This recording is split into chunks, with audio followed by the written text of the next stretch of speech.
Hey Emanuelmarch11. I watched your videos and I have to say you're doing a really great job with your bows. I know you were kind of disappointed with your last bow, but for me looking at your bow, I thought it was pretty much perfect. You were saying that you didn't think the flattening worked out.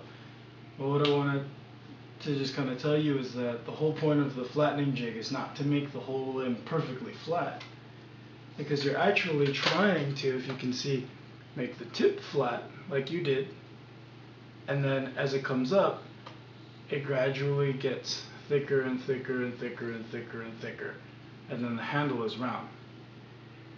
Now, your bow is a little more extreme, it's a little more round here, but that's not necessarily a bad thing. If you see this bow, it's flat, and then it gets more circular until right in this section it's actually full round.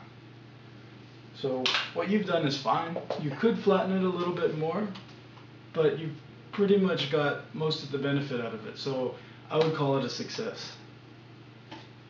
When working over a stove, it just takes a little longer. The reason why I haven't done a video over the stove recently is because it takes me about half an hour per limb to flatten with the stove, whereas the heat gun is a lot faster. So I could see how it could be frustrating, especially because when you're working with the stove, you tend to lose heat in areas, and the bow can come out a little crooked. But I think you did an excellent job, and I don't think the bow is a loss. I think that's one of the nicer bows I've seen so far. Now, I noticed you were saying that you think it's too heavy and it's impossible to draw past 10 inches. So I have here a 20-pound bow. This is made out of 1/2-inch pipe. It's 4 feet long, but it's comparable in weight to your first horse bow, the full round 5 foot long 3/4 inch PVC pipe. Because 3/4 inch PVC pipe at 5 feet long is about 20 pounds, same as this. So now, I haven't seen any videos of your shooting form, so I can't tell for sure, but I think that what you might be doing is you might be doing what's called the primary release, and that's fine. The primary release, there are a couple ways of doing it. One way is a simple string pinch, where you take your 2 fingers and you pinch the string. So when you draw the bow, you pinch it, you pinch the string hard, and you pull it back. And with a 20-pound bow, I can get a full draw. Another way to do the primary release is to close your fist like this, put your thumb on the side, and pinch the string, or pinch the arrow between your index and your thumb, your index finger and your thumb again. This way is a little more difficult to get, but still, with this 20-pound bow, I can get a full draw. It's a bit of a struggle, but I can get it. Now, when we bring in the flattened youth bow, which is 30 to 35 pounds. Now, 30 to 35 pounds is fairly light. I'm sure you have no problem drawing it. From what I've heard of you so far, I'm confident that if you had accidentally made this at a 1-inch pipe and you had an 80-pound bow, I think you'd be able to draw it way more than 10 inches. So when you have a bow like this, which is 35 pounds, you can see the string's pretty taut. When you try to hold it with a primary release like this, if you can see, I'm really struggling with the pinch. This is about as far as I can pull. And then if I do this style, I can pull even less, maybe about that far. Okay. So now I want to show you the way that I typically draw bows. It's called the Mediterranean release, or the 3-finger draw. And basically what you do is you take your 3 fingers, you split your index finger from the bottom 2, and what you want to do is you want to actually put them on the string like this. So instead of gripping the string, what you're doing is you're just letting the string, if you can see, You're letting the string sit.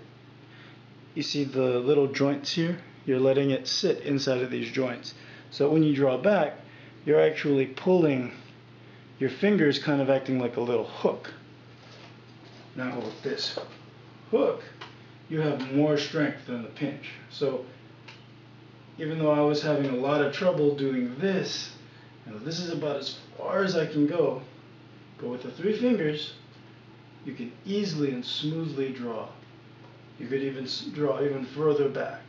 So I think you'll find that if you try that out, you might have less problems drawing this bow, and I think you might like this bow a lot more. And you might find that your arrows aren't as long as you thought they were. This is a 30-inch arrow.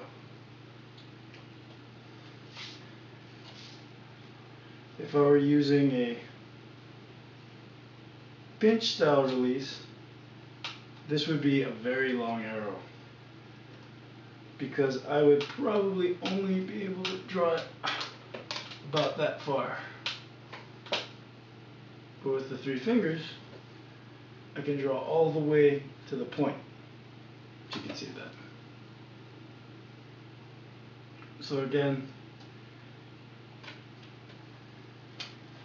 to do the Mediterranean draw, you take your hand, 3 fingers, and when you've got an arrow on here,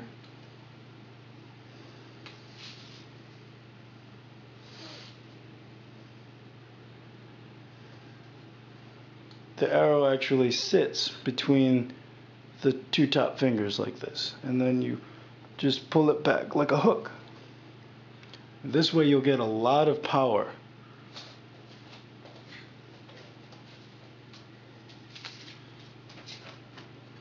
So in closing, I think you did a great job.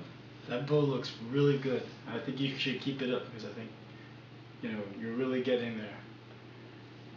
So just give that draw a try and tell me what you think.